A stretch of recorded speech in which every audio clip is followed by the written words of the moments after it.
মঞ্চে ঝামেলা করেন না, এটা আমি তো বারবার বলে দিই। কাক বসায় দেব কাজ করেন, আমি তো কোনো কথা বলা যাবে না। তাই যে আপনারা যেভাবে ঘোরাফেরা করছেন, এটা তো একটা মঞ্চ না। ঘোরাফেরা করেন না, বসেন, চুপচাপ বসে থাকেন। না কিচ্ছু না, চুপচাপ থাকতে দেন। এত বেশি বুঝলে তো সমস্যা। আপনার বসার জায়গা কই? বসার জায়গা কই? ওখানে জায়গা আছে? নিচে যে বসবে কি দিচ্ছেন? নিচে কি দিচ্ছেন? তোমরা যে দাঁড়িয়ে আছো চটের উপর, এইটার উপর মানুষ বসবে? ভাই এক লাইন বেশি বোঝেন আপনি গো। আপনি বসার জায়গা দিবেন, তারপরে কোন বসতে বলেন না। আসা গেল কি দরকার? এমন কি কেউ আসবে? জরুরি কেউ আছে? মানুষকে এইভাবে কষ্ট দেবেন না। যে যেভাবে শুনে খুশি ওইভাবে করতে দেন। আবার আধা ঘন্টা ধরে চাপাবো, তাহলে ওয়াজ করবো কখন? হ্যাঁ, যারা যেভাবে শুনে, ওই যে ওরা পাঁচিরে বসে আছে, কি করবেন? ওই জায়গায় সিয়ের মনে করছে। মানুষের রুচি রুচি যে যেমনি শোন, কেউ দাঁড়ায় শুনবে, কেউ বসে শুনবে, কেউ চা খেতে খেতে শুনবে, কি করবে? সবাই তো এক না। আর যারা মোটামুটি কোরআন শোনার জন্য খুব চাঙ্গা মানুষ, কি সুন্দর বসে আসে, আগে জায়গা দখল করে নিয়েছে আপনি বলার আগেই। আর এখানে চাপানের মতো আমি ফাঁকা দেখি না। তো যাই হোক, আর কেউ আজে বাজে কোনো কথা বলবেন না, ফিসফাস করবেন, একটু চুপ থাকেন, আমাকে একটু কাজটা লাইন মতো চালায় দেন। তাহলে সূরা নাম কি? কাউসার। একটু জবান ছেড়ে সবাই একটু মহব্বতে তেলাওয়াত করুন। ইন্না আ'তাইনাকাল কাউসার ফাসাল্লি লিরাব্বিকা ওয়ানহার ইন্না শানিয়াকা হুয়াল আবতার। আল্লাহু আকবার। যে কোনো আয়াত বা সূরার তাফসীর করতে হলে কোন প্রেক্ষাপটে, কোন সময় আল্লাহ তাআলা সেই সূরাটি বা আয়াতটি নাজিল করেছেন, সে নাজিলের প্রেক্ষাপট জানা দরকার আছে না নাই? আরবিতে বলা হয় শানে নজুল। যদি শানে নজুল আলোচনা করা হয়, তাহলে তাফসীর বুঝতে সহজ হয়। বলুন আল্লাহু আকবার। তাহলে আল্লাহ তাআলা তার হাবিবের উপরে কোন প্রেক্ষাপটে, কোন সময় সূরা কাউসার নাজিল করেছেন, সে নাজিলের সময়কালটা কেমন ছিল, আমি কি একটু তুলে ধরবো? কষ্ট হবে না আপনাদের? একটু সময় দেবেন তো ইনশাআল্লাহ? তাকবীর দা, লিল্লাহি তাকবীর। আমার ভাইয়েরা, নবীজির প্রিয় সাহাবী হযরতে আনাস রাদিয়াল্লাহু তাআলা বলেন, আমি তাকায় দেখি নবীজি কাবার হাতিমে হেলান দিয়া বসা। আমি তাকায় দেখি নবীজির মনটা ভীষণ খারাপ, মুখটা মলিন, চোখের কোনা দিয়া অশ্রু ঝরতেছে।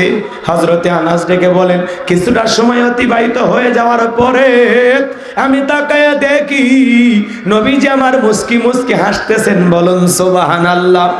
হযরতে আনাস ডেকে বলেন, নবী গো, এই মাত্র দেখলাম মনটা খারাপ, মুখটা মলিন, চোখের কোনা দিয়ে অশ্রু ঝরতেছে, আবার কেনই বা মুস্কি মুস্কি হাসেন? আমার নবী কেন কাঁদেন, কেন হাসেন? এর পেছনে রহস্য আছে না নাই? আমার ভাইয়েরা, নবীজি কেন কান্না করেন? কারণ হলো নবীজির কলিজার টুকরা ছেলে সন্তানগুলো মারা যায়। আবুল কাসেম মারা যায়, আবু তাহের মারা যায়, ইব্রাহিম মারা যায়। বাবা হিসাবে নবীর মনেও কষ্ট লাগে কি না? ছেলেগুলো জন্ম নেয়, মারা যায়, তাহলে বলেন তো বাপের বুকটা খাখা করবে না? তো নবীজি কষ্ট পাচ্ছে। নবীজির কাছের চাচা নাম হলো আবু লাহাব, ডেকে বলে, ভাতিজা, তোমার বংশে বাতি জ্বালানো কেউ থাকলো না, তুমি একটা লেজ কাটা, তুমি একটা নির্বংশ, জোরে কন্যা উযুবিল্লাহ। একে তো সন্তান হারানোর ব্যথা, অন্যদিকে আপন মানুষদের সমালোচনা, নবীর মনের কষ্ট কমে না বাড়ে? আপনারাই বলুন বাজান, আল্লাহ না করুক আপনার আমার সন্তান যদি মারা যায়, কাছের আত্মীয় স্বজনদের উচিত বিপদের দিনে সান্ত্বনার বাণী শোনানো। বাবা তুমি সবর করো, ধৈর্য ধারণ করো, জীবন মৃত্যুর মালিক আল্লাহ। আল্লাহ সন্তান দিয়েছে, আল্লাহ নিয়েছে, মন খারাপ করো না। আল্লাহ যদি চাই বছর না ঘুরতে, আবার তোমাদের কোল আলোকিত করে সন্তান দিতে পারেন তিনি কে? কাছের মানুষদের উচিত বিপদের দিনে সান্ত্বনা দেওয়া। কিন্তু নবীর চাচা আবু লাহাব এতটাই খারাপ, এ বাজান, আবু জেহেলের চাইতে আবু লাহাব বেশি খারাপ। আবু জেহেলের নামে আল্লাহ সূরা দেয় নাই, আবু লাহাবের নামে দিয়েছে। তার মানে আবু জেহেলের চাইতেও আবু লাহাব বেশি খারাপ। খালি ও খারাপ না, ওর বউ খারাপ। কথা বোঝেন নাই? এই কমায় দাও, এত বুঝছো বাবা? খাওয়া দাওয়া করছো তোমরা? ওদেরকে খাওয়াই দিই। আচ্ছা, কষ্ট হচ্ছে আপনাদের? ব্যাস কমাইয়া একটু রিভাবটা বাড়ায়, হ্যাঁ টনটা খালি বাড়ায় দাও, ব্যাস। দোয়া করে দেবো, দোয়া করে দেবো। আল্লাহ কবুল করেন, জোরে বলেন আমিন। মন খারাপ করেছেন আপনারা? আমার ভাইয়ের আমি যে কথা বলতে চাচ্ছিলাম বাজান, গভীর মনোযোগ দিয়ে শুনবেন। এই আবুল হাব ডেকে বলে, ভাতিজা তোমার বংশে ভাতিজার কেউ থাকলো না, তুমি একটা লেজ কাটা, তুমি একটা নির্বংশ। জোরে কন্যা উজুবিল্লাহ। যদিও রসুলের চারটা কন্যা সন্তান জীবিত ছিল, কথা বলেন ঠিক কিনা? এইবার বলেন বাজান, নবীজির ছেলে সন্তানগুলো কেন মারা গেল? এর পিছনেও কারণ আছে না নাই? অনেক পয়গাম্বারের সন্তান জীবিত ছিল, কিন্তু নবীর ছেলেগুলো কেন জীবিত থাকলো না? একটা ছেলেও কেন যৌবন পর্যন্ত, প্রাপ্ত বয়স হওয়া পর্যন্ত এই পৃথিবীর জমিন আল্লাহ তাআলা জীবিত রাখলেন না? কেন তারা শিশুকালে বিদায় নিল? এর পিছনে কারণ আছে না নাই?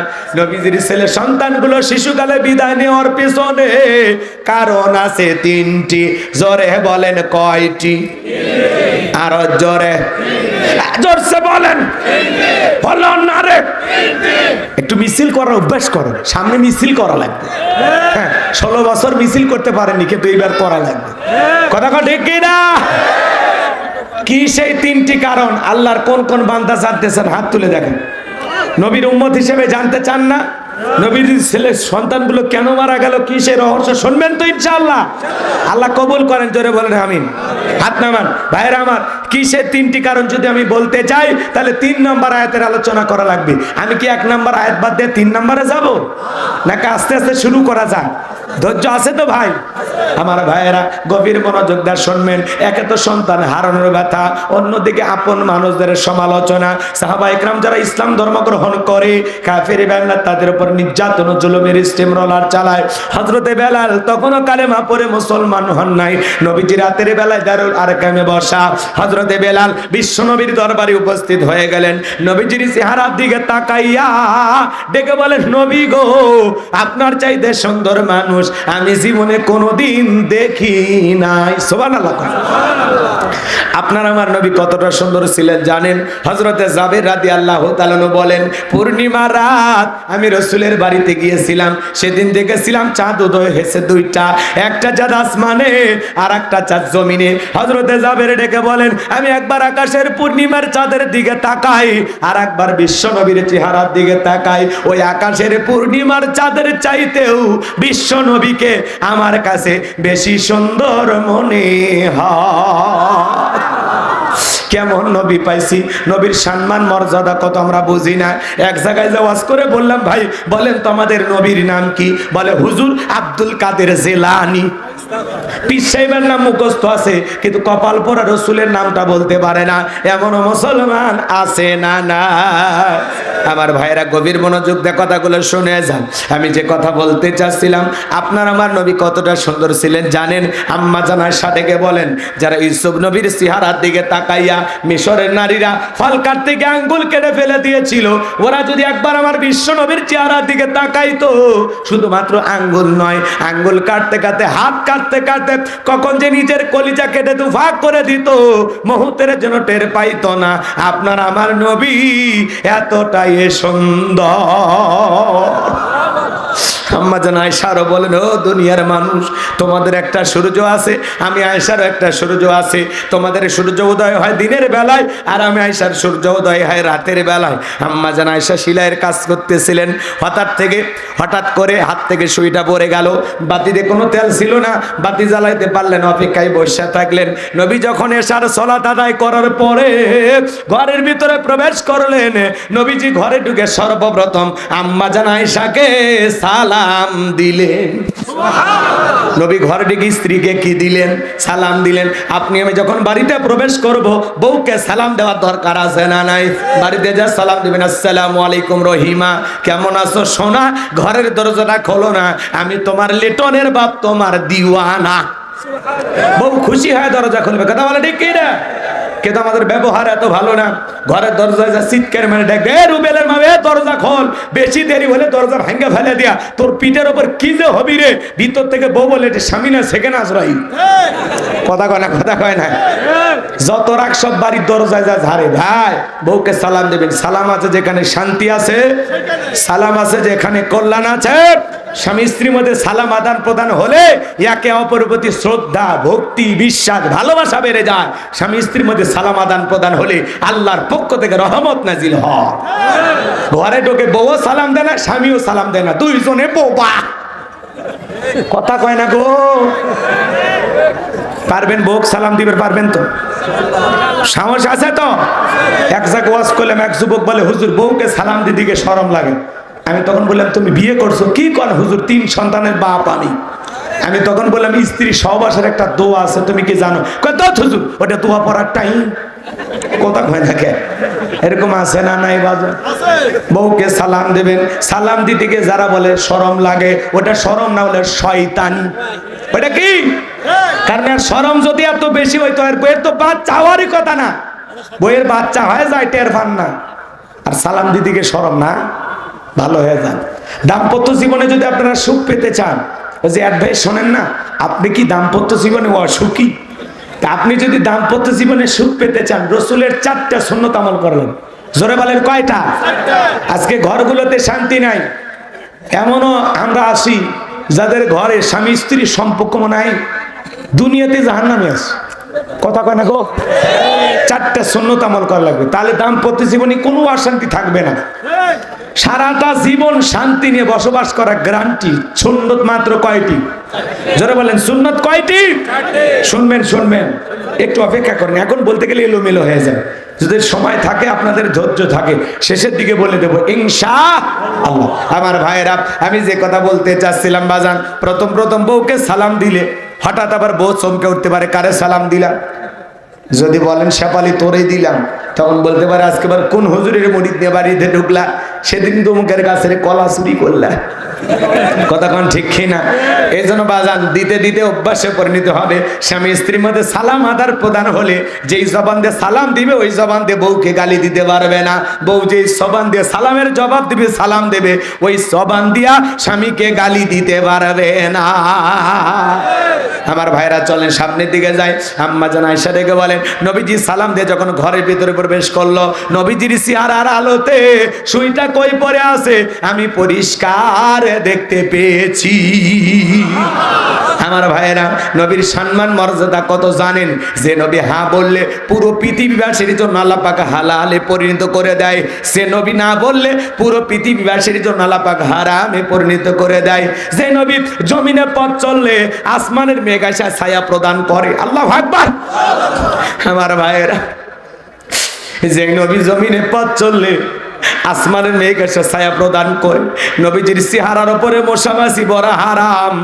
নবীজি ঘেমে গেলে আম্মা জেনেরা নবীজির দেখে ঘামগুলো সুগন্ধি হিসাবে আমার ভাইয়েরা শিশিতে জমায় রাখতো। বিশেষ দিনে নবীজির দেখে ঘামগুলো সুগন্ধি হিসাবে ব্যবহার করা হতো। যেই নবী থুতু নিক্ষেপ করলে সেখান থেকে সুগন্ধ বের হয়। সুবহানাল্লাহ। আসমানের চাঁদের দিকে ইশারা করলে চাঁদ 2 টুকরো হয়ে যায়।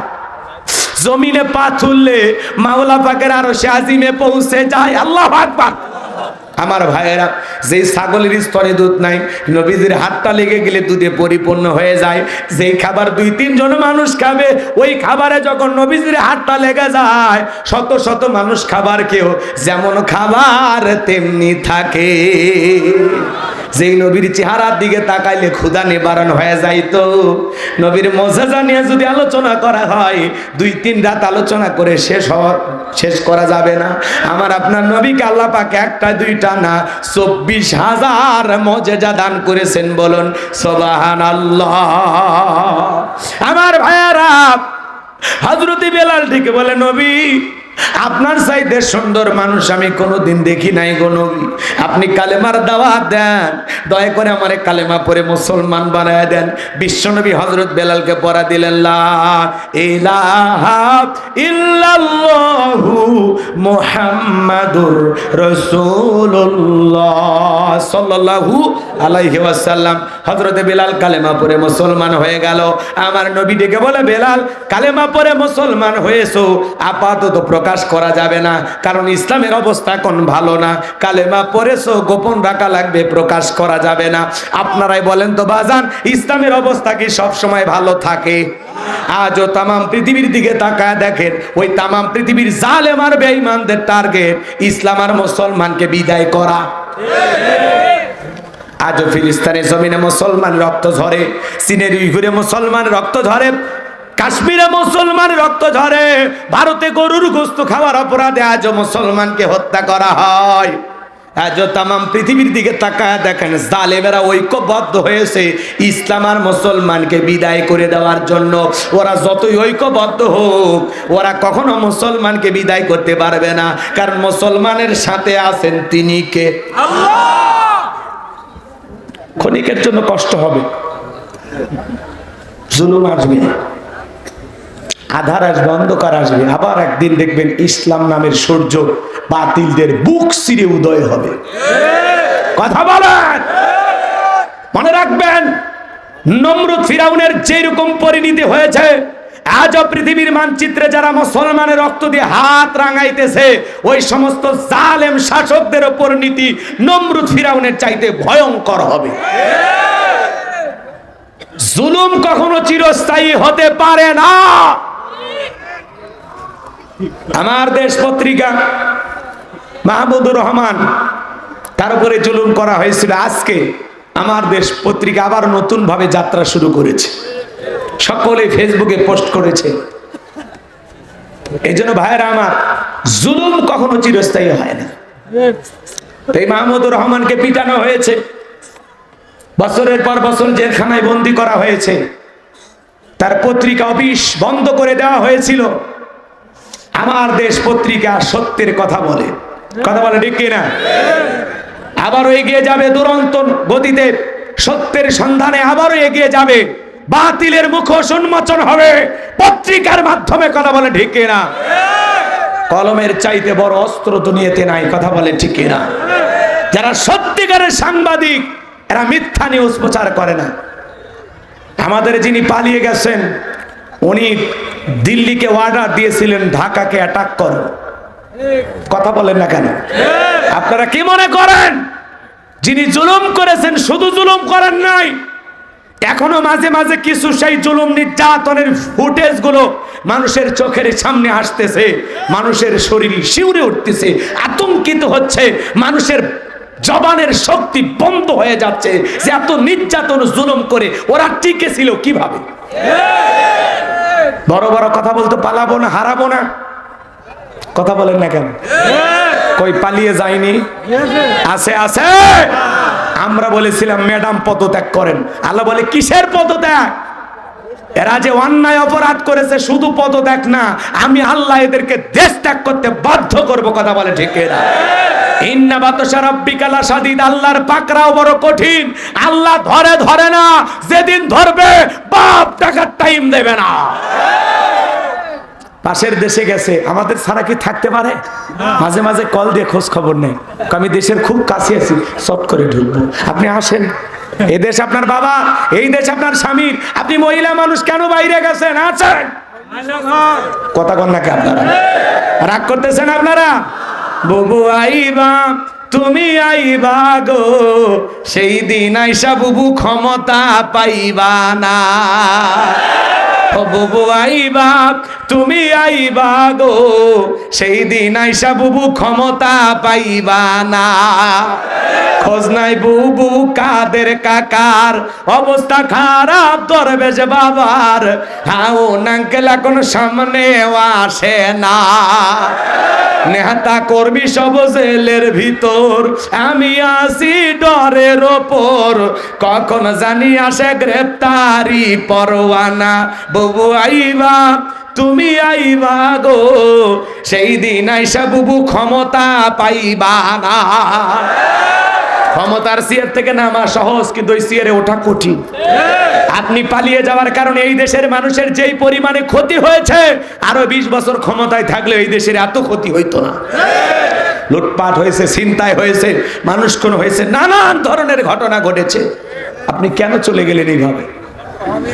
বাংলাদেশের মানুষকে সিদ্ধান্ত নেওয়া লাগবে, আগামীতে আর যাই হোক কোন নারীকে আমরা এই দেশের প্রধানমন্ত্রী বানাবো না। কারা কারা চান আগামীতে বাংলাদেশে পুরুষ প্রধানমন্ত্রী? 2 হাত তুলে দেখান। লিল্লাহে তাকবীর, লিল্লাহে তাকবীর। নারীদের দেখার দিন শেষ, আগামীতে পুরুষের বাংলাদেশ, পুরুষ প্রধানমন্ত্রী হবে। কথাগান মেয়েদের রাগ বেশি, জেদ বেশি, অভিমান বেশি। দেখেন না, বাড়িতে স্বামীর সাথে ঝগড়া লাগে, হাড়ি বাতিল ভেঙে ফেলে দেয়, স্বামী তুলে আছাড় মারে, বাড়ি কেঁপে ফেলে দেয়। আর ওই নারী যদি একবার শান্তির জায়গা পায়, জীবন চলে যাবে, জায়গা ছাড়বে না। 16 বছর লাগতে ছাড়ছে। কথা কটে কেরা? এই জন্য ওরা রাগে যেতে পুরো দেশে আগুন লাগায় দেয়। দেখেননি, এর চাইতে বড় আগুন কি চান? 2000 মানুষের রক্তের উপরে দাঁড়িয়ে ক্ষমতায় টিকে থাকতে চাইছিল। 2 লক্ষ। তাহলে এদের দিলে মায়া দয়া নাই গো। মেয়ে মানুষ শুনছি নরম মন, তিনিও তো মহিলা, মনটা এত কঠিন কে? চাচাকে বলা হয় আমার চাচা, ঈশ্বর চাচার নাম শুনেননি? আমাদের চাচা হয় রংপুর গাইবান্ধাই বাড়ি। কথা কন, উনি পদত্যাগ করে জেলে গেছে, দেশ ছাড়েনি। বাপের বেটা। রাগ করতেছেন মনে হয় আপনারা? বেগম খালেদা যে জেলে গেছে, অসুস্থ অবস্থায় দেশে পড়ে আছে, দেশ ছাড়েনি, বাপের বেটি। আর আপনি কেন পালিয়ে গেলেন? নিজের মুখে বলেছেন পালাবো না। তাহলে কেন পালিয়ে গেলেন? আপনাদের কথার দাম নাই। কথা কোন ঠিক না? মন খারাপ করেছেন মনে হয়। 11 লক্ষ কোটি টাকা দুর্নীতি করা হয়েছে, দেশের টাকা বিদেশে পাচার করেছে যারা এই দেশটাকে একেবারে চুষে খেয়েছে, লুটে পুটে খেয়েছে, দুর্নীতির জুয়ারে দেশটাকে ভাসিয়ে দিয়েছে। 93 বিলিয়ন ডলার ঋণের বোঝা বাংলার মানুষের উপরে চাপিয়ে যারা পালিয়ে গেছে। আর যাই হোক, এরা কখনো দেশপ্রেমিক ছিল না। এরা মুখে মুখে দেশপ্রেমিকের জয়গান গাইতো, কিন্তু ভিতরে ভিতরে এরা ছিল চরম দেশের দুশ্মন। একটা দেশের এইভাবে দুর্নীতি করে, ওনাদেরকে না দেখলে বিশ্বাস হয় না। কথা কন, সামনের দিকে যাই বাজান। যে কথা বলতে চাচ্ছিলাম, গভীর মনোযোগ দিয়ে কথাগুলো শুনে যান। নবী আমার ডেকে বলা, বেলা